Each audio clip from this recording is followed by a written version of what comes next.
Hey friends, welcome to Bokeh, a podcast exploring the ever-blurring lines between the personal and business lives of professional photographers. This is your host, Nathan Holritz, and I'm happy that you can join me today in connecting with photographers and entrepreneurs as we discuss photography, business, and, oh yeah, that sometimes messy thing that we call life. This podcast is brought to you by Photographers Edit, custom image editing for the wedding and portrait photographer. Just visit photographersedit.com.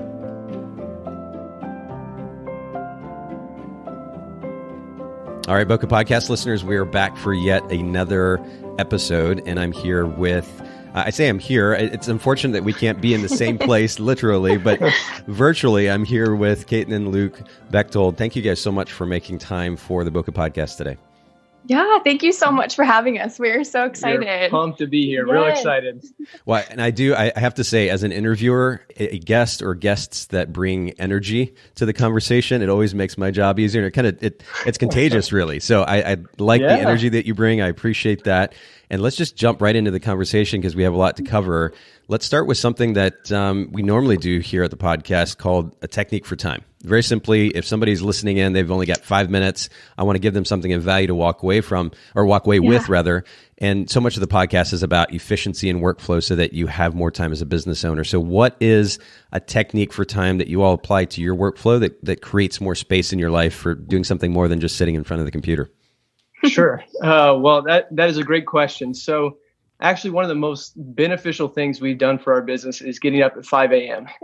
It sounds early and it sounds like it'd be hard, and it is hard some days. Today it was hard. And Caitlin's laughing in the background. Honestly, I wasn't 100% sure whether or not you were serious, Luke, but you're serious. 5 a.m. Dead serious. Okay. Dead serious. Yeah. And that's actually, we'll be totally transparent. It's a newer thing we've been doing. Okay. But it has been wonderful for our business and for our personal life too. Yeah. So it's just one of those things where it sucks. And I listened to a guy, I don't know if you're familiar with Zig Ziglar at all. Yeah, absolutely. He's one of his lines is basically saying that don't call it an alarm clock, call it an opportunity clock. So basically, that's what I go to shut off that opportunity clock every morning at 5 a.m. And I get out of bed. It's got to happen. I got to pull Caitlin out of bed. She loves to sleep a little bit more than I do, but we do it. We get up and go work out so we can have everything done and get started work around 7 a.m. in the morning. Yeah, it's crazy how much more we get done with just an extra hour in the day, and that I feel like really allows us to have more time in our evenings for the things we love, and we'll even call it quits for work a little earlier if we've gotten everything done. But we're both morning people, so we're very productive in the morning. So we just decided to kind of run our schedule around that fact. So that's interesting. I was going to actually ask you about that. Saying that you're morning people. I've recently had multiple conversations actually on the podcast about this idea of getting up early or getting started the day early despite not, quote, being morning people. Because I think ultimately a lot of that's just learned behavior, right? And that can be changed. And there are people talking about it as though this is just who they are and it's not even a possibility or an option. But the reality is we can change behavior, we can change patterns if we believe that it's possible. The fact that you guys are both morning people, I guess kind of gives you a leg up to begin with, if that just came natural anyway. But 5 a.m. is really early. Would you say, like, you're able to shut down earlier in the day? Would you say that you carry more energy through the day when you get up that early, or does it take a while to wake up? What's the actual feeling of the experience like? Yeah, that's a great question. Actually, we've since we've started getting up earlier, we've had more energy throughout the day. It's crazy. I mean, we also eat I'm on a strict whole foods diet just for health reasons. So I've got to eat whole foods, and that makes me a lot more energized throughout the day anyway. Sure. But Caitlin, who's not on as restricted of diet, she's actually felt better throughout the day. I feel way better. And I think too that just waking up that early, like you said, it is a total choice, but I'm not as much of a morning person as Luke is. Luke makes me look terrible in that area. But we have so much more energy for work. I used to really struggle, since I am a morning person, with motivation in the afternoon. Okay. And now I feel like I can just power through work until we have to be done. It's literally the strangest thing. So. Yeah. No, but it also, in reality, like you said, it does end up saying we don't have to stay at work as long. So we generally say, okay, from 7 till 3, we'll be at work, quote unquote. Yep. And then from 3 to 5-ish is when we call it our education period. So that's when we're going to be reading or listening to podcasts at that point. So we're still educating ourselves consistently. I love that. But we're not doing, the sitting in front of the computer kind of work at that point. Yeah. I love that, actually. That's really good. Now, I say traditionally, for the longest time, my quote schedule has been to tackle the education stuff in the morning. But it's interesting to think about going ahead and giving as much energy as possible to whatever tasks are going to most effectively move your business forward first thing, and then pushing the stuff that doesn't take quite as much effort toward the end of the day. And I love the fact that you guys are both finishing. I mean, you're finishing by about 3, so you didn't have this 2-hour period where you can just kind of chill a bit, take in some information. I could also see, there's something that I've been considering doing a little bit more of, which is just kind of this proactive engagement on Instagram. We have somebody that runs Instagram for Bokeh and for Photographers Edit, Haley, who also helps produce the podcast. But just me personally, because so much of what I do in the industry is tied to my personal brand, just making a little bit more of an effort on a personal level to engage on Instagram. That also doesn't take a ton of effort or mental clarity as maybe some of the bigger tasks that are going to move my business forward. And so doing something like that in the afternoon might be great too. Yeah, exactly. No, I think too, just like you said before, with it being a choice to wake up, it is a choice. We have control over the schedule of the day, and we have that as a blessing and the freedom to be able to decide what the best time of day is per task. And so, it's tempting to kind of ease into the day, but we found if we just dive in head first, especially if we wake up with a workout right away, it's really no problem to tackle the big things first. That's cool. Okay, so the workout is part of that kickoff to the day then? It is. It kind of has to. Yeah. That's what wakes me up. Yep. Yeah, that's for sure. 100%. Well, that's cool. And I have to just go ahead and ask, because you seem very proactive in the way that you're managing your time. Caitlin and Luke, do you have a particular style of workout that is also like that plays to this idea of efficiency and proactive time management? Yeah, definitely. So I am definitely a cardio person. I know zero things about lifting or anything like that. So we actually are really blessed to have a treadmill in our house. It actually came with our house when we moved here back in the fall. Yeah. So it's wonderful. We can just hop down to the basement. And obviously, like you said, we're pretty practical with our schedule. So we have it structured out, even after only doing this for a little while, where I hop on the treadmill first, Luke walks the dog, and then we kind of are able to alternate what we're doing or using and getting ready. And then we do finish out our morning routine with some Bible time and prayer and just even being silent for a few minutes together before getting ready and starting the day. So we kind of have it down to a science, I guess. That's cool. Yeah, it works out well. And how long is that kind of total morning routine before you actually start work? 2 hours, probably 5 to 7. 2 hours, I'd say. Yeah. I mean, some days if I get in there early enough, I get in by 6:30. Okay. But that just depends on the day and how much. So I'm not a big cardio guy. I'll do cardio every other day. So I don't, because Caitlin and I would then have to fight over the treadmill. So I do a push-up and sit-up workout, and it's just an app that I do that it gets you up to. The goal is to be able to do 100 push-ups consistently, and then the other one is 200 sit-ups, and it's supposed to be from your couch to that point. So I'm working through that, and that's cool. So it's really good. I like the actual aspect of that instead of doing cardio. Yeah. But about 5 to 7 is our morning time. I love that. That's really, really cool. And you also alluded to quiet time and a devotional time. That's a really great segue to my next question, which has to do with being more present, more focused, more centered. Would you say that is kind of the driving factor in that effort? 100%. Yeah, we definitely both feel a major difference when we don't start our day the right way. Whether that's sleeping in and skipping that or whatever, it's just we just feel off for the rest of the day. So yeah, we definitely do some of that together, some separate, and it's just a really good way to start the day quiet before we get into the busy and the noise of the world for the entire rest of the day, obviously, especially with running a business and stuff. But yeah, that's one of the biggest things that I feel like centers us at the beginning of every single day, for sure. That's really, really great. Talk to me about an impactful book. And this could be both of you. Maybe you each have a separate book that you just really love, but what's one of the most impactful books that you've read in the last few years? Sure. Yeah, great question. Well, I don't want to be the stereotypical Christian, but we're going to say the Bible is the most impact. I mean, that's the one book that I'm in every single day. Sure. Now, if we're talking about business, Caitlin and I both have different books in that aspect. And mine is one that's fairly new that just came out. I follow Seth Godin a lot. He's a real smart marketing guy. Yep. But he just came out with "This is Marketing. You can't be seen until you learn to see."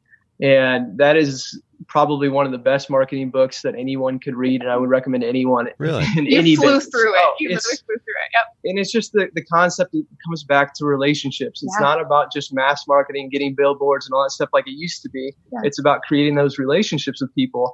And, it's just, that's what things are changing. People want to have relationships. And it's funny because we're in a culture where everything is basically becoming so impersonal that now we're all craving that relationship again. So that's why I thought it was a really good book, and I'd recommend it to anyone that's looking for marketing help. Yeah. Okay, yeah. So you said this is marketing you can't be seen until you learn to see. I actually just pulled it up on Amazon here real quick. Yeah. So we'll make sure to link to that in the show notes. The thing that I love, one of the things I love about Seth, and I've read quite a bit of his work, is his ability to be able to communicate an idea concisely, efficiently, to play on that idea that we were talking about earlier. There's not a ton of fluff, I don't feel like, in comparison to some other authors, and I really appreciate appreciate that about him. And it makes it easier to kind of breeze through a book like you were talking about. Yeah, exactly. And that was, that was really good. I also, besides book, because I want to make this realistic. Yeah. I grew up not reading books. I did what I had to, and I've kind of had that pursuit of learning. But now it's like, okay, I went from reading articles. That's how we started our business. I read every business article I get my hands on. And now I'm getting more into books, and now looking towards my future. Okay, how can I learn just about business in general? And Seth always puts out good material, but we actually got his recommendation for this book off of Dave Ramsey's reading list that he recommended. There's 100 books on that list. Okay. Yeah, we're trying to work through it. We've got a goal. So we can definitely send you a link to that if you don't have that already. And there's a lot of good business books, and it's not just, it's from every aspect of business, from customer support to marketing to just general business. Everything. So it's really good. We've enjoyed working through it that slowly. That's awesome. Yeah. Okay, well, we'll definitely link to that book, and then if you send us the list too, we can link to that in the show notes. Yeah. Sure. For those listening in, the show notes at Bokeh, Bokeh podcast.com. If you're listening to this on a podcast app, that's awesome. Sometimes the various podcast apps can format the show notes in a bit of an odd way, so you can just jump over to bokehpodcast.com and see those show notes, and Haley does a wonderful job putting together all the resources from the episodes. What about you, Caitlin? Is there a particular book that sticks out to you that you've read? Definitely. So I would second what Luke said about the Bible, specifically for me, just because so much of our business is centered on loving people really well. And I've learned everything about that from scripture. So obviously starting the day with that really motivates me business-wise. Sure. But I started our business very young when I was in high school, which I'm sure we'll chat more about later. But the book I read pretty much my first business book was Worth Every Penny by Aaron Verbeek and Sarah Petty.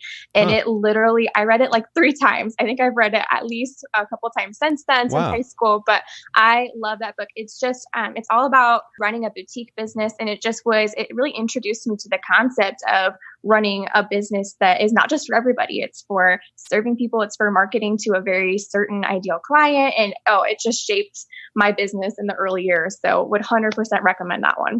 And the name of it one more time, you said? Yeah, it's Worth Every Penny. Worth Every Penny. Okay, we'll have to link to that in the show notes as well. Is this something that you can also get on Amazon?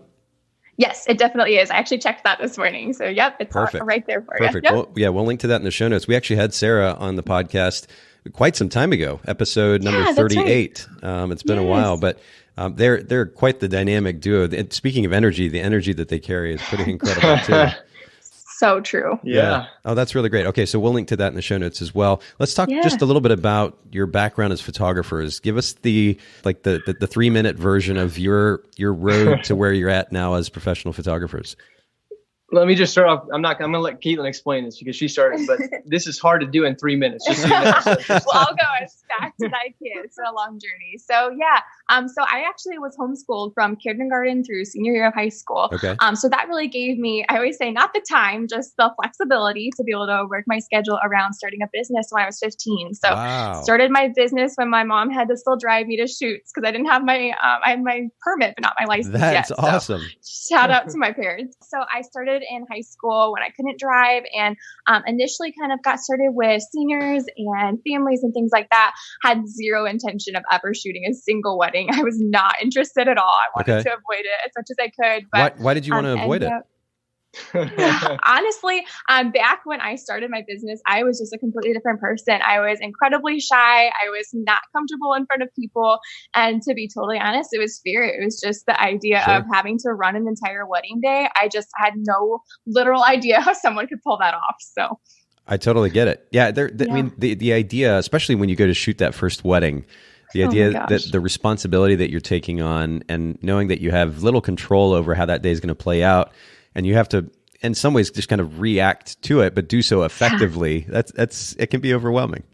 Exactly. 100%. So yeah, I ended up second shooting, not even really second shooting. I just followed around a photographer for the day one summer and just fell in love with it. And even though I just had no idea how, I went to bed that night knowing it was what I had to do for the rest of my life. So totally a God thing, because there was no way to explain that besides him, but it was awesome. So I didn't shoot my first wedding by myself until the summer after. And that was the week after I graduated high school. So I used all my graduation money to buy a Canon 5D Mark III, but nice. So it was great using my money. But the following year in 2014, Luke and I actually met. I knew he had a small photography business earlier in college, which is so funny. That's kind of how we connected. Okay. But we both knew each other, kind of had an interest, and we started dating that fall, right? Yeah, I had some lenses that I actually bargained for when I asked her out on the first date. You can, if you go out with me, you can have one of these lenses. That's very false, but I was very impressed that he had an 85.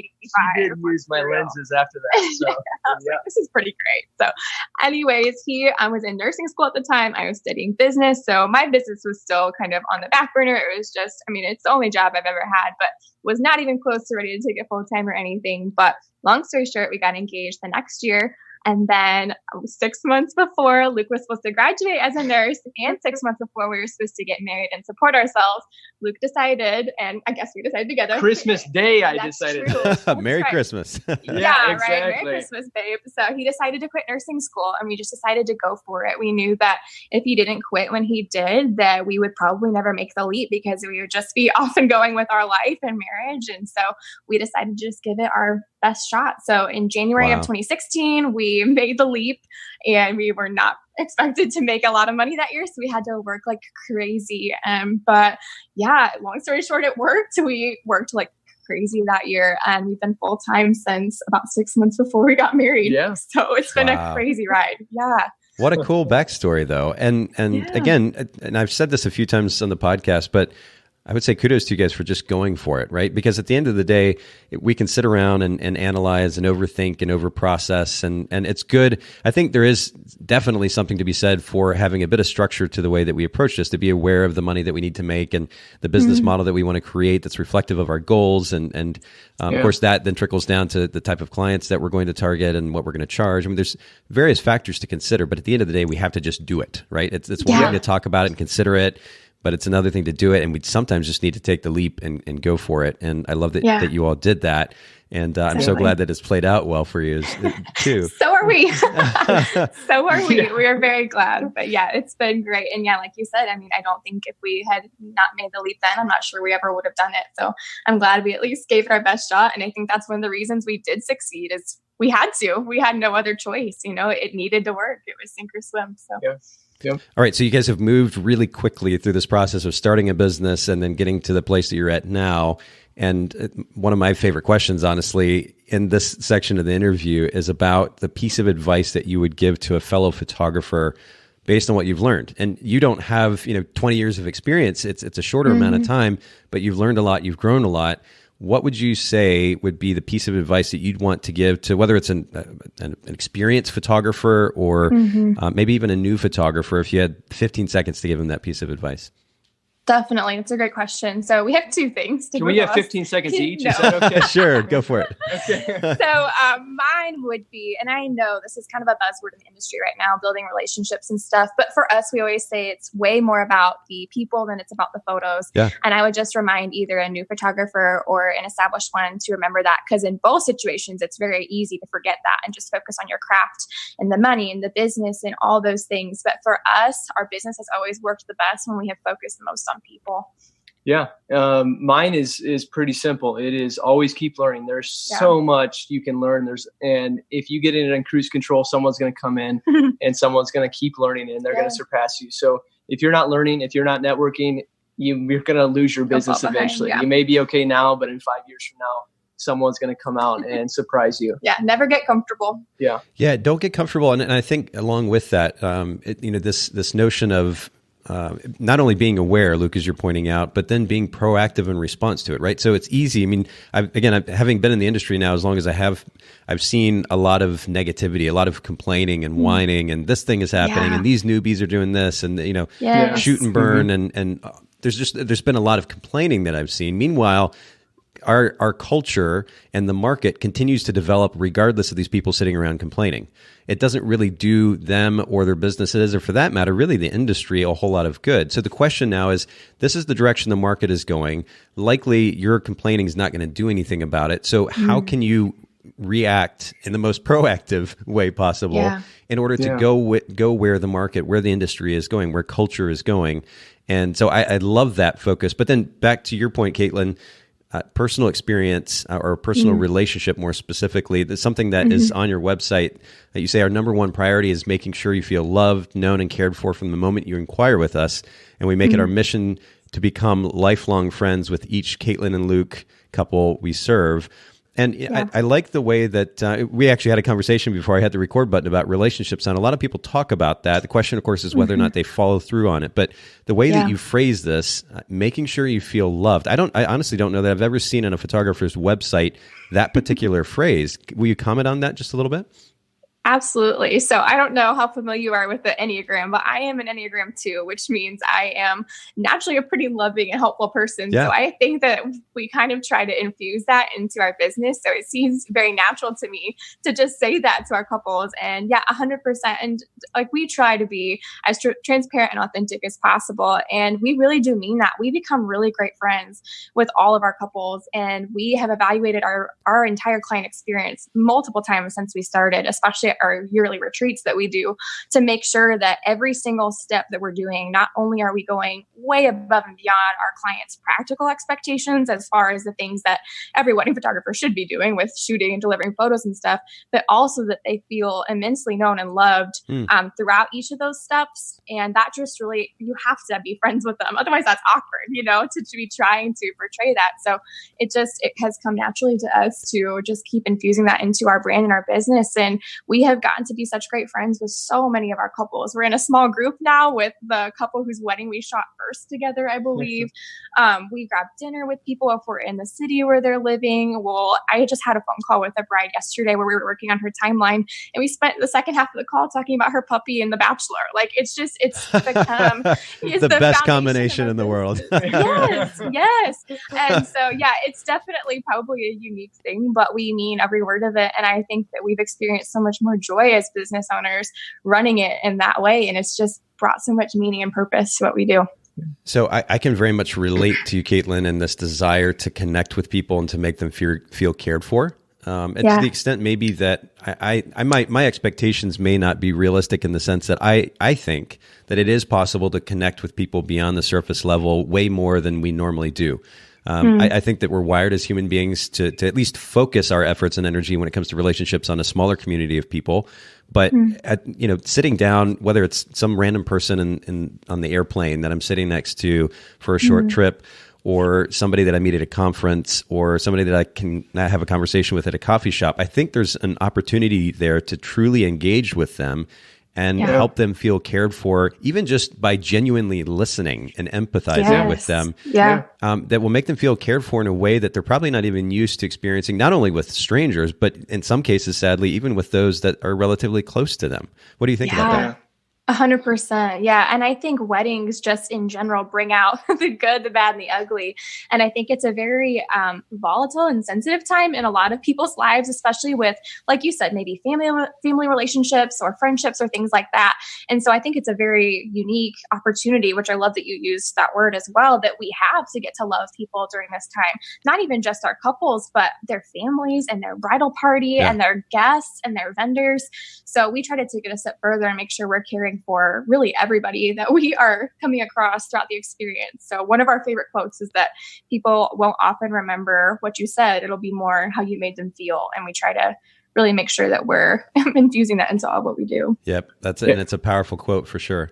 Yeah, definitely. Talk to us a little bit about the brand position of your company. I mean, how would you say, what does your brand represent, your photography business represent as kind of an ideal, a mission that separates you from other photography businesses? Yeah.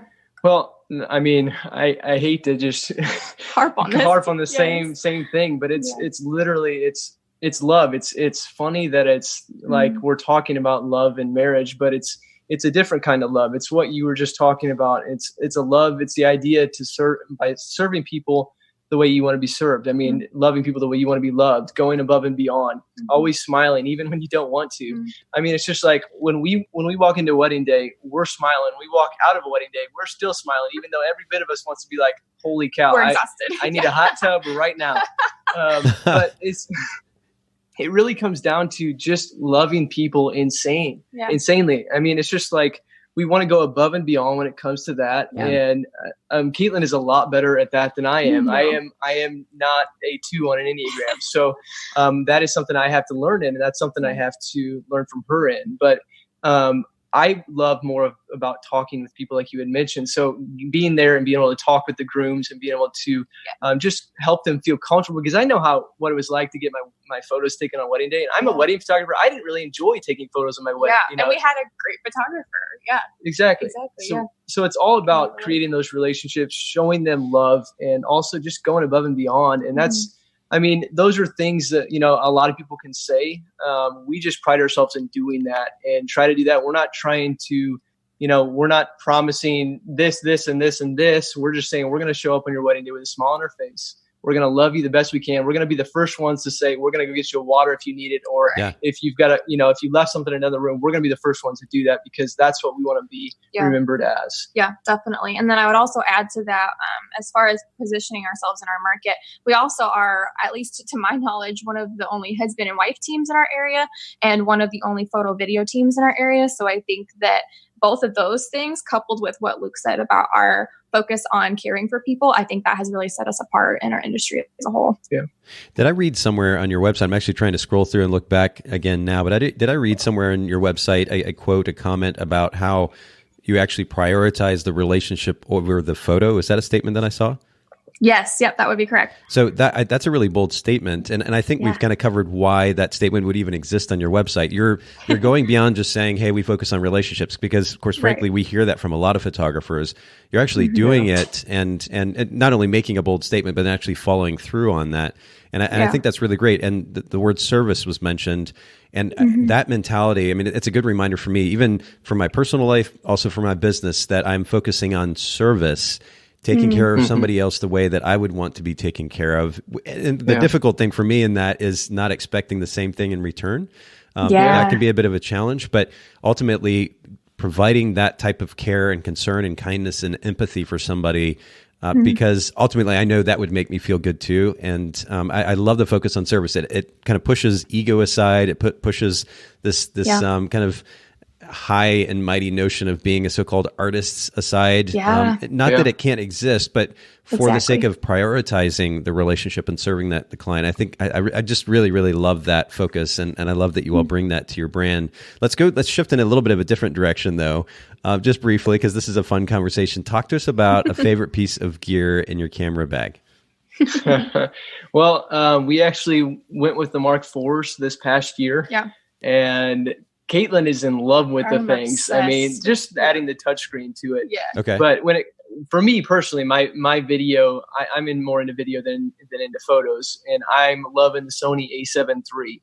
And that just came out last year, and I mean the thing's got like up to 200,000 ISO. Wow. And it's got dual record, which you can't find these in Canons until you're spending $5,000-$6,000 for video at least. Right. SD card, and this thing's $2,000. So, I mean, it's a really good camera for $2,000, and it does the job really well. And it's mirrorless, which is awesome. Wow. We don't use it for photos, but I'm loving it for video. Yeah, definitely. And then the other thing we were talking about when we were talking about gear was we started using walkie-talkies for wedding days this past year, and it's been life-changing. Right? So they're not the most comfortable things to wear in the world.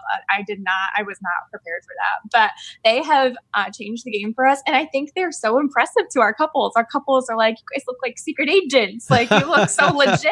Yes. And they are just so impressed that we're able to communicate, and it's helped the flow of especially the beginning of the day so much. Yeah. So that's a fun little extra. But I totally would agree with that. I used to use them with my business partner as well when I was shooting, and they really are. Yeah. They come in handy. You don't have to have your phone out and texting, which can be that's a whole topic in and of itself. Just a quick call on the walkie, and you get to the other person, ask them a quick question or remind them something's coming up, whatever it might be. But that is great. Do you have a particular brand or type of walkie that you recommend? I think the only one that we got, it was just some generic. I don't even know what the brand. To tell you the truth, I'm honest here. I don't even know which brand it was. We were recommended it by some other photographer, and she just had the links to Amazon. I'm like, okay, you recommend it? Okay, they weren't even that expensive, but we did end up buying the headsets to go with it, right? Just a little generic. Yeah, which we've got all that stuff. We can give you the links to that. Yeah, that's no big deal. That'd be awesome. Okay, we'll get you the links for that. Amazon's the greatest. So. Definitely, that is very true. And we'll make sure, if you don't mind, then we'll put those in the show notes as well for those listening in who might be curious. But communication is everything on just so many levels, especially when it comes to business. And on that wedding day, if you're working with somebody else, whether it's a second shooter or a business partner or a significant other, whatever it might be, keeping the communication lines open is really important. So that's a great idea. By the way, you mentioned, Luke, that you're not using the Sony camera for photo. Is there a reason that you're not?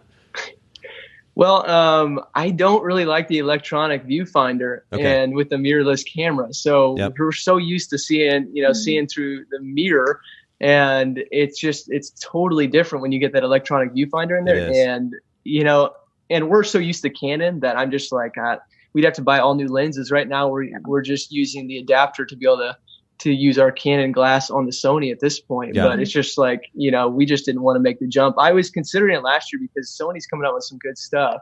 And Caitlin's just like, I'm so used to Canon. I don't know if we want to swap everything out, before we start a wedding season. So but it's been a thought. As much as the technology, as you're pointing out, particularly Sony leading the way with mirrorless cameras, the technology is developing incredibly and very quickly. There is something about that electronic viewfinder. I was playing with the Fuji X-T2, and I've commented about this on the podcast before, not very long ago. And I loved the form factor. It was small, the functionality, the ergos of the dials, the buttons on the camera. It just, in general, it was a really impressive piece of gear. But that electronic viewfinder, it feels, I don't know, there's something that kind of takes me back, like all this wonderful technology, and I peek through that thing and it looks bad. Just to put it very simply, I'm not impressed by that one element of it. And I wish that wasn't the case because everything else is so impressive. Yeah, I'm sure if you spent like 6 months doing it, and it's just weird when you change the exposure and it actually changes with your, when you're looking through that, it just messes with you because you're used to just looking at a mirror and you change the settings and nothing happens. So it's better. I'm sure you can learn it, but like when you're used to Canon, Nikon, that kind of stuff, mirrored cameras, it's just, it's a totally different ball game. I will say though, I think I would assume anyway, that it probably helps minimize the need for looking at the back of the camera through the day if you see what you're about to shoot as you make adjustments. I think that's pretty cool. But the thing that threw me was that the actual quality of that image, and I can't speak to the exact specifications, the resolution that are in these viewfinders, but there was something that just didn't have it certainly didn't have the same feel, but it seemed like a step backwards in some ways, that like a toy, you're looking through a toy or something. It was kind of odd, but I get that. It's pretty fascinating to see the way that technology has improved, and again, so quickly. But I will also say too, and this has come up on the podcast, that is, especially for those listening in, and especially if you're getting started and you've got a minimal budget for buying gear, the gear that I shot with, let's say 15 years ago, or it'd be about 13 or 14 years ago, I'm thinking about the Nikon D1X, which was one of the first, not the first digital camera, certainly that Nikon put out, but one of the first that finally you could be confident in. It was under 6 megapixels, and the dynamic range was terrible. But what I will say is that the end result, if you were intelligent about the way that you were exposing an image and you were aware of light and you're aware of your surroundings, that you could actually get a beautiful image out of the camera. A lot of it is about technique and knowing how to use the piece of equipment that you've got. It's not about buying the latest and the greatest. And so while the technology is incredible and it is fun to get the new toys, and I'm one of the first person to raise my hands when it comes to that, for the sake of our listeners, I would also encourage you to learn to use the gear that you've got, because you can make it work, and more than make it work, you can turn it into a beautiful finished image. Yeah, we need to get an amen on that one, for crying out loud. It's not about the equipment. It is literally learning how to use the equipment. And that is the one thing that separates the men from the boys at that point. We grew slow with buying gear. We wanted to buy it all without going into debt and things like that. So we rented some for a while, and we always made sure we had completely outgrown current gear before investing in more. So we could not agree more with that. Yeah. Well, and Caitlin, I've got to chime in for you here, separating the women from the girls. Yeah,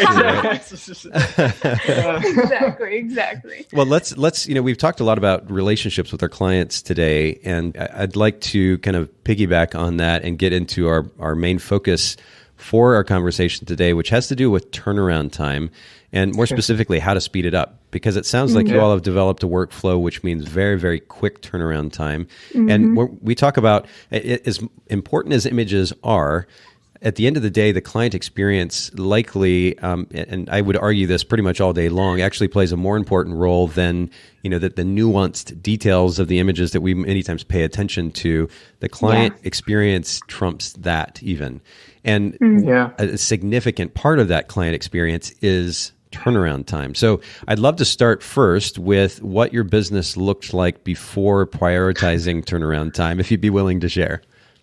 Absolutely. Yeah. So I have a funny answer to this. So from when I started at 15, it has always been a major priority for us. So even when I was in high school, I just had this sense when I was thinking about ways I could separate myself from my very saturated market full of people much older than me, that one of the ways that I could practically stand apart or stand out and set myself apart from all these other photographers was delivering images really fast. So even when I was delivering galleries of seniors and families and little ones, I mean, from the start, it has been a really quick turnaround. And I think that's one of the things that helped me grow very quick when I was young. And so we have just kept rolling with it ever since. But there was never really a before we had this turnaround. So the only thing I would say is that we only recently started outsourcing editing, which has made it even simpler to turn around our images really quickly. So there definitely was a before outsourcing as far as turnaround time goes, but we still just had to be the ones doing the work to get the photos turned around that fast. But that's definitely, the outsourcing has changed the game. Wow. Well, so that's a good segue into my next question, which is the workflow. What does this actually look like? Can you break it down, the turnaround time, what it looks like for client proofs, prints, albums, that type of thing, just to give our listeners a point of reference? Definitely. So it's most helpful for us when we hear how other people do things, so we can kind of take little bits and pieces and stuff. So I'll just kind of run through from when we shoot a wedding, because it's a pretty quick process. But so normally we would shoot a wedding on a Saturday. We don't work on Sundays ever at all. It's wonderful. So first thing Monday morning, Luke's first job is to call the whole wedding. Okay. So he will call the whole wedding, and then Monday. I've got to do this without watching Netflix to be more efficient. Okay. So I spent a lot of 2018 watching Netflix while doing this. And it took me twice as much time. Yeah. Well, you 100%. Think it's kind of a mindless task, but you can get it done a lot faster when you focus. Okay, but let's make that even more specific, because I know this is a common practice for photography business owners. They put Netflix on in the background while they're doing, whether it's editing or album design or whatever it might be. And you're 100% correct. As good as some people claim to be at multitasking, it is absolutely eating into the efficiency of getting that task done. So true. So what was it like? What's the difference in time for culling when you were using Netflix and not watching Netflix? Well, I can tell you in 45-minute show increments. Okay, perfect. No, I'm kidding. So I would say it probably took me around 3 hours when I was watching Netflix, and I could probably do it now in about an hour and a half. So probably cut half the time out. By just, and I would catch myself just stopping what I was doing and watching when something interesting came on. Right. I would notice that I don't know how long I would sit there and actually watch. And then Caitlin would also mention it while she's over there working. I'm watching TV and acting like I'm working, doing this culling stuff. So it's just, I'm like, it seemed like it was smart to, let's have something on in the background, but it just ends up never working out for you at that point. Yep. I love that you bring that point up. Okay. So you shoot the wedding Monday morning, culling, and then what's next? Yeah, absolutely. So as soon as that's called, he pulls it into a Lightroom catalog for me. I go through and pick to a quick collection, about 200 to 250 photos. So we edit quite a few for the blog and for outsourcing editing, which I'll kind of get into in a minute. But I go ahead and quick edit those for the blog.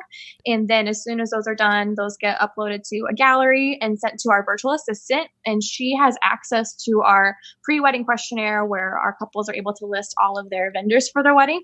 So she will go ahead and download all the photos from the gallery that I sent her that I've already edited. She will blog stomp those for us, make sure the SEO for the post is looking good. And then she will also credit all the vendors in the bottom of the post, which any photographer knows takes forever, especially if you have, a ton of vendors involved. Yeah, for sure. So she does all that for us. So that's usually ready Monday night or Tuesday morning. And then I will pop in there, finish writing the post that I need to write to our couples, just describing the day and stuff. That goes live on Tuesday. And can I jump in really quick and ask you, I'm really curious, why so many images on the blog? Yeah. So one of the main reasons, besides just wanting to show a really accurate representation of the day for them, one of the main reasons is for outsourcing our editing. When we outsource it, we send those edited images with it, and then they're able to sync the images to those. And we feel like we are actually a lot more satisfied with the images that we're getting in return when they have something to match it to, because they're not in our brains, the people editing. And so if they have photos from each portion of the day, they can just edit to exactly what we'd be looking for from each portion. And it has just really streamlined the outsourcing process for us. Yeah, we started off actually sending off probably less than 50 and assuming that because they had some images, they could go off and say, okay, this is how we would edit it in their eyes. And now that we've added more, closer to 200, 250, we get back perfect images and we don't have to do as much. Pretty much Caitlin just looks them over, make sure there's no significant changes, and we export those babies and upload them to a gallery at that point. Yeah, wow, also, I should point out too that we have a pretty simple editing style. So what sounds like probably a lot of photos to edit doesn't actually take me that long. So we're really big on shooting really well in camera, and so we really try to minimize the work that we'll have to do later in post. So our standard import preset pretty much takes care of everything. So it doesn't actually take me all that long, even with that many photos. So. Oh, and I love that you said import preset too, by the way, because this is something that I encourage our clients at Photographers Edit with as well, or just photographers in general. It's certainly part of our workflow at Photographers Edit, which is to import with a preset that, assuming, as you pointed out, Caitlin, that the image has been captured accurately in the camera, that preset applies, it should be ready to export to JPEG. That would be that's the ultimate goal, right? Of course, we know that some images will have to be adjusted in one form or another, but starting with that import preset instead of going through like many photographers do, and this of course adds to the amount of time, especially if they're doing their own editing, where they've got 50 different presets to go through, and they're experimenting with this one and this image, and then that doesn't look good. Let me try this one here, and they do a little bit of this one. Or some may not have a huge group of presets. Maybe they have 5, but they still have 5, and they're going to apply different presets to different images based on the lighting scenario or whatever else, and it just complicates the workflow. And I love the idea of having a primary preset that creates kind of a baseline finish for your images that once you've made basic adjustments to could readily be exported to JPEG and delivered to your client. I think that's really smart. Yeah, we shoot so that we can deliver our RAWs if we had to. Obviously, we're not going to, but we want our preset to just be a pop. Enhancing it. Yeah, we don't want it to be something that takes over what we've shot. We want our image to just pop a little bit, but we want to really be able to say, it really prides us when we come home from a shoot and we said, okay, we could deliver these RAWs really if we wanted to. That's cool. And that's what we try to, if we can shoot to deliver RAWs, then our preset will do its job and it'll definitely be more efficient for us. Exactly. And we really just have that one standard import preset for color, and we have a black and white preset. That is it. That's all we've got. That's perfect. That's exactly what I've taught. I love that. So take us, we're at Tuesday morning now. What happens on Tuesday? Yes. Yep. So the blog goes live on Tuesday, and then Luke either that afternoon or Wednesday morning will send off the images to you guys at Photographers Edit to edit the rest of the images. And then you guys are obviously super fast. So often we have those back Thursday or Friday. I'm able to upload the gallery and deliver our images by Monday. Wow. Wow. So, I mean, like a 1 week turnaround time for a whole wedding that's really, really great. And by the way, I've said this in the past, we don't usually put a huge focus on Photographer's Edit as a topic here at the podcast, because I know that a lot of photographers are listening in that don't listen to Photographer's Edit and or don't want a commercial every time they listen to to the podcast. But so we didn't plan this mentioning Photographer's Edit. I do appreciate you not mentioning at all. But I like that the workflow, especially when it comes to outsourcing the editing, has enabled you to be able to turn a whole wedding around in a week. It's very proactive in you all's part to jump right in on a Monday and prep those images to send off. And to your point too about prepping that many images, I know that different photographers will prep different numbers. I even start by recommending, hey, even just like a couple from each segment of the day. Certainly the more the better. But ultimately, the turnaround time is really, really impressive. Most photographers would probably be happy with 3 or 4 weeks, or maybe even a little more, 5 or 6 weeks. But a week is incredible. So this brings me to the next question, which is let's try to make this even more tangible. They've heard the workflow, but I love philosophy. I love the big ideas that drive what we do. And so I'm curious what the big concepts, the big ideas are that are driving your ability to provide this turnaround time. I mean, it's so quick, a week. As many conversations as I've had with photographers over the years, there's very few that have said that they can turn it around in a week that I can remember right now. So talk to us about the ideas that drive that workflow. Yeah. So I would say the number one thing is culling well and immediately on Monday. So, and not getting emotionally attached to the images. So that's Caitlin, why Luke calls, not me. If I let Caitlin cull just randomly, we get double the amount of images we need. So true. And it comes down to, we probably shoot between the two of us, we probably shoot 4,000 shots ish on a wedding day, depending on how much time we're there. And how many are you delivering as a finished product? We'll deliver anywhere from 700 to 900 photos. Okay. So I really cut it. I cut it down really. I mean, we're hitting that shutter button like crazy on a wedding day. Or me. Caitlin is definitely doing that. But yeah, so what we do is we literally just cull it down to 700 to 900 images. And at that point, Caitlin will then edit, like we said before, the 200 to 250. So that already takes it down to either 500 or 700 photos to send you guys. Now, another way if people are looking to cut costs is usually reception lighting is easier and it's more consistent than outdoor. So if you are okay with reception lighting, you could edit the reception by just syncing those and send the rest to Photographer's Edit. That's one way we used to do that at the beginning, is cut costs in that sense. Now that we're wanting to grow and eventually we want to start looking towards our family, we're going to be like, okay, we'll just send everything to Photographer's Edit. But if you are someone that's looking to want to start outsourcing, you can start outsourcing by just outsourcing the stuff that's harder to edit or takes more time, whether that's reception or not. So that's such a great point. When it comes to delegation, this doesn't just hold true specifically for Photographer's Edit. If you delegate editing elsewhere, or you're delegating, administrative work, email management, or album design, anything, it doesn't have to be an all or nothing proposition. That the goal is ultimately to give up as much as you possibly can, and part of that has to do with the budget.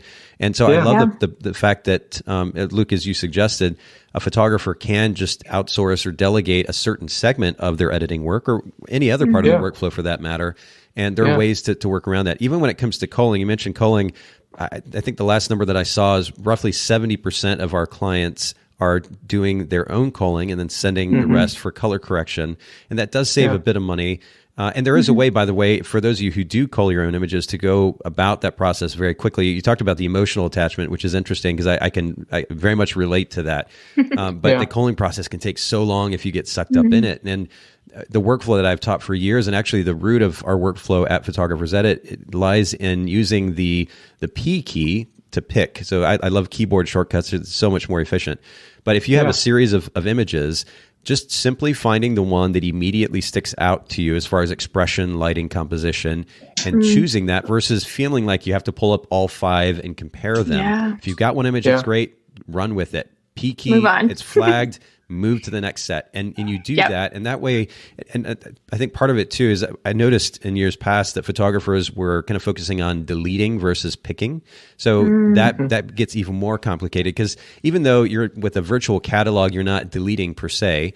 The idea of, quote, getting rid of an image instead of just simply picking your favorite, that can throw another wrench in the process of efficiency. And so keeping it simple, just pick the best in that series, move to the next, that can help the photographer move through. Do you have a similar workflow, Luke, or what does yours look like?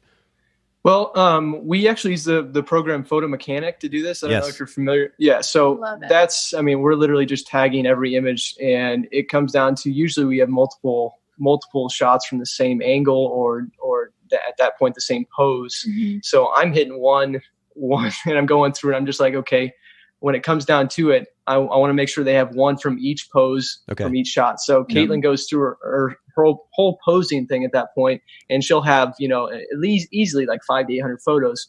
And I'll go through and I'll make sure there's one from each section, so they'll have it. But the goal is to just make sure that they aren't duplicated. We don't want a lot of the similar photos on there, because in reality, the client's not going to use the same photo and post all. They're going to use one of them, but they're not going to be looking for that one shot where they were angled this one way. They don't know. They don't know.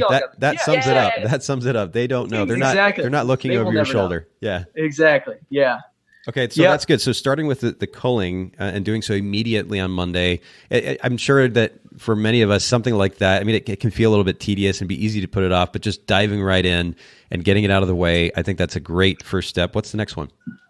Yeah, definitely. So the two things that I want to mention next are just more of the outsourcing thing. So obviously outsourcing our editing is huge in providing a really quick turnaround time, but then also having our virtual assistant to help us with blogging. And she also takes care of delivering images to vendors after the wedding.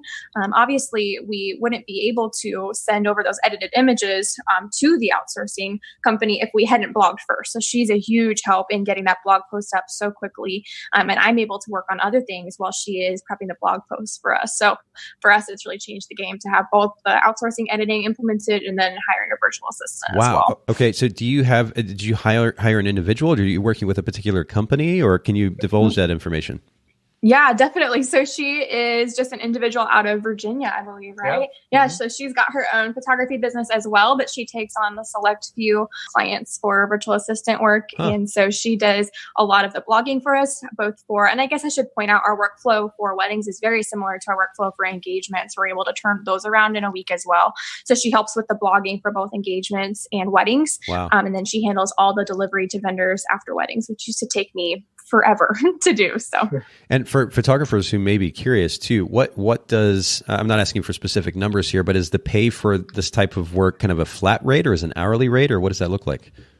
Yeah, it's a flat rate per blog post. That's just how she had it set up. Cool. Okay. And I prefer it because it's all a tax deduction at that point. We don't have to worry about paying employee taxes. So with payroll and all that kind of thing, this is all her separate business, and we're done with it at that point. And so I enjoy the simplicity of a virtual assistant and prefer that. But if we had a lot more work, we'd probably end up hiring someone to be in the office with us. Okay, that's good. Well, I like that as a point of reference for perspective. You mentioned the first point, culling immediately. 2 is outsourcing the editing. We covered that in pretty good detail, I think. And then a virtual assistant is the third concept. Any more to add to this list? Yeah, definitely. So the next one would be and this is a really simple one. It's just become a mindset for us that this is what we do. There's no, are we going to deliver this one really quick and then the next one in a few weeks if we get backed up? It's just become a foundation of our business, and it's just expected. And especially for us, I mean, we've had cases where a couple will receive their images on their honeymoon if we're even a little early, and they're sitting on the beach going through their gallery and they post about it. Obviously, if people are sharing about that in their reviews online on social media, and then we deliver somebody else's gallery in 2 months, that's not gonna fly. It's not gonna look good or consistent. So kind of once we started it, we kind of just had to keep going with it. So it's a non-negotiable for us. So I know that's a simpler one, but it's more of just our mindset at this point towards it. Well, it's simple as an idea, but to our earlier conversation, there's a difference between talking about it and then doing it, right? And really, at least at the outset with something like this, it does take simply doing it and doing it over and over and over again. Then you build its habit, and then you develop a momentum that makes it in some ways almost exciting because you see the end result. This is something that I actually saw specifically with the Bokeh Podcast. We had actually tried podcasting years ago under a little bit of a different sister brand, if you will, and it died off. And then I ended up starting the podcast back up, but it was when I really committed to doing it consistently that we began to see this momentum that was really, really great. And now, I mean, of course, I just naturally love doing it as a whole anyway. But the consistency or the effort at consistency and building that momentum makes it easier as you go along too. And that's something to note because those listening in, they might think, wow, this workflow, like you're forced to just jump right in and do it. And you've got these delivery times that are maybe a little bit overwhelming, but once you get going, the momentum is there and it makes it easier. And I love that you're setting that standard. Any other ideas to share here as we close? Yeah. So really one of the main reasons why, and this is the last one we wanted to bring up, is just we wanted the least liability on our business as possible. And that means that the more time the photos are in our hands, the more chances something could happen, whether that's a fire, whether that's something gets dropped, whether I don't know what it could be, but the more time it's in our hands, it's more of a liability to us. So if we can get through this process quicker, we can get the client happy with their photos. Then that's better for our business because in the end, they've got their photos, they've got the finished product, they've got what they paid for, and we're out of risk at that point, at least for the most part. Yeah. And I mean, we're backing up our images the night of the wedding. We don't go to bed until they are all backed up. So same with an engagement shoot. So I think for us, we've heard a lot of our friends talking about how they used to, before they implemented something like this, they would be so backed up on editing or even blogging or anything at all, that they would let the images sit on memory cards in their office for months before they got to them and not even start the backup process. Yeah. And so even if you're backing it up and not doing anything with it, we just feel better kind of having that momentum like you were talking about, where we're just kind of pounding the images out and delivering galleries and then on to the next one. It just makes us feel a little bit more at ease. And then also, as a benefit of that, there's no, around the holidays, we're not editing for weeks on end trying to get caught up before Christmas, or we're never backed up for months on shoots or anything. We're able to enjoy our life, kind of going back to our beginning conversation, because we have this system in place. So yeah, it definitely makes us feel a little more peaceful knowing that our images are going out and back to our clients' hands pretty quickly, and also has really freed up our life too. Wow. Do you have, you all are so efficient in your workflow. Do you have a backup process that's pretty efficient as well? With Photo Mechanic, it makes it really simple. So obviously we've got a portable hard drive that's going to be our normal working drive. So what we'll do is we'll back it up to a portable hard drive, and then we'll also back it up to a NAS. That's spelled NAS, and that's basically our personal cloud. And that's we don't use it other than to access a photo if we're not at home. So we can log on Wi-Fi and get a photo if we wanted to edit one randomly. It's pretty slow if you actually edit from the NAS. But more if you just for security. Exactly. Yeah. It's an extra backup copy, but we can also access it if we're not at home, which is nice. And then obviously we've got a portable hard drive that will go into a fire safe. So once we're actually going through the beginning process, we actually export our catalog into Lightroom. Out of Lightroom, so we don't have to deal with the portable hard drive anymore. So we've got 3 copies. The NAS makes 2 copies of it onto 2 separate drives at that point. And then we've got the actual portable hard drive. So we got 3 copies of our photos at all times. Yeah. Plus the photos are backed up in our gallery system that we deliver to as well. So they're covered as much as pretty much humanly possible. So. Wow, that's impressive. And so, it's always about protecting yourself, and we have a part of our contract that says we're only liable for your photos for 30 days. And it's just there. Not that we're not going to get rid of them, but we just want to make sure we're protected if the worst were to happen. And we're doing that by having multiple copies and having that contract state that. And minimizing liability as a result. Exactly. Yeah. That's really, really great. Well, this has been a really fun conversation. It's been an informative conversation, and I really appreciate you both making time to share with the podcast today. Can you just, in closing, let our listeners know where they can find both your website and your Instagram account as well? Yeah, definitely. So our website is caitlinandluke.com, and I'll spell my name because it's weird. It's CAITLINandluke.com. Lin. So most people don't spell it that way. I'll spell my name. No, it's no. Luke. Well done. Well played. Yes. And then we are at Caitlin and Luke Photo on Instagram. And then also if you go to our website, caitlinandluke.com/education, we've got some free resources for photographers. A lot of our blog posts are listed there. And we have a really fun Facebook community for photographers that Luke runs and we love. And there's a link to that there as well. So that's great. And then we'll link to your website and to Instagram, but we'll also put a direct link in the show notes to those educational resources as well. So for those listening in, make sure you go to Bokeh, Bokeh podcast.com, and you can see these show notes and all the resources that we've discussed today. But thank you, Caitlin and Luke, both for making time for the Bokeh podcast today. Of course. Thank you so much for having us. It's been fun. Thanks so much for listening to the Bokeh Podcast today. Will you let us know what you think by leaving a review of the podcast in iTunes or maybe in the Apple Podcast app? And I'd love to hear from you personally with your thoughts about the podcast, maybe suggestions about future topics and guests for the show. My direct email is nathan@photographersedit.com. The Bokeh Podcast is brought to you by Photographers Edit, custom image editing for the wedding and portrait photographer. Just visit photographersedit.com.